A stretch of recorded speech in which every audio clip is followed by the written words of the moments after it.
So Europe is keeping its guard up. Asia too is strengthening its defences against a common foe, and that is China. Navies of Quad nations started a drill today. It's called the Malabar exercise. In the past, India has hosted this exercise. They used to happen in the Indian Ocean. But this year, there is a different host, and that host is Australia. The drills are happening off the coast of Sydney. All 4 Quad members are represented here. Australia, India, Japan, and the United States of America. All 4 of them are present. For the next 10 days, they'll engage in high-end warfare training. Submarines and aircrafts are involved. What is the purpose of these drills? The hosts say they'll improve interoperability. Exercise Malabar reinforces our shared commitment to working together as partners in our region to ensure that we maintain a stable, prosperous and resilient region for us all to enjoy. None of the Quad members name China, but that's how the Quad operates. The official line is that the alliance is not against anyone and that the engagements are driven by mutual interests. But Beijing doesn't see it that way. They routinely criticize the Quad, even call it the Asian NATO. Don't expect a different reaction to this drill. The Malabar exercise is growing in size, scope and complexity.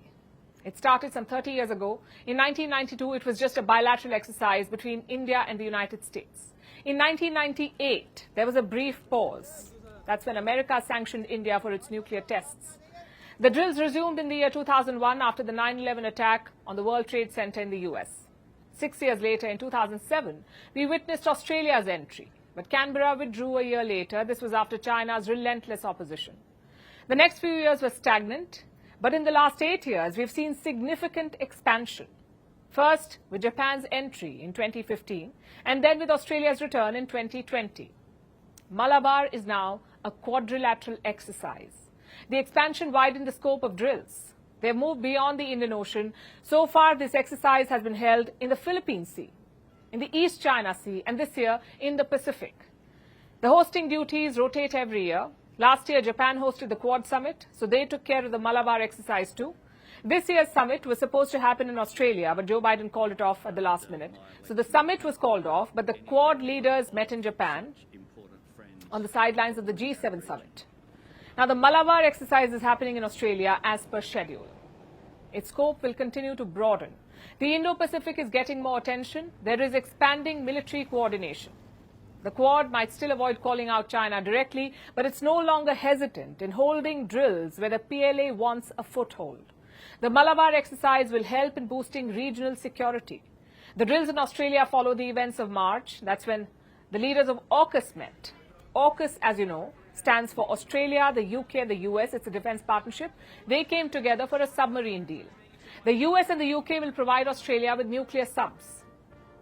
But just like the Malabar exercise, the AUKUS too is expanding in its scope. Earlier this year, they announced a new initiative, a new trilateral submarine posture.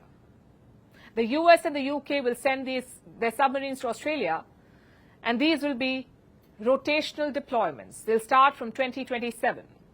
Where will they be stationed? On Australia's west coast, which faces the Indian Ocean. Diplomatic efforts are also gaining ground. American diplomats are returning to the Maldives, for instance. The US has decided to reopen its embassy there. It was closed in 2008. Earlier, the American mission in Colombo managed the workload. Now there will be a separate mission with a dedicated ambassador. Another Quad partner is also stepping up, and that's Japan. Recently, Japan's foreign minister was in India. He made stops in India, Sri Lanka and the Maldives. Again, the Indo-Pacific was on his agenda. So how should New Delhi see these developments? If you connect all the dots, you'll see a big positive. The allies are coming closer. They're creating new synergies. India is already making a wider outreach to the Pacific. 2 Indian warships are taking part in the Malabar exercise. Before they reached Australia, they made a port call in Papua New Guinea. We have discussed this in the past as well, the need for an effective deterrence against China. It might finally be shaping up.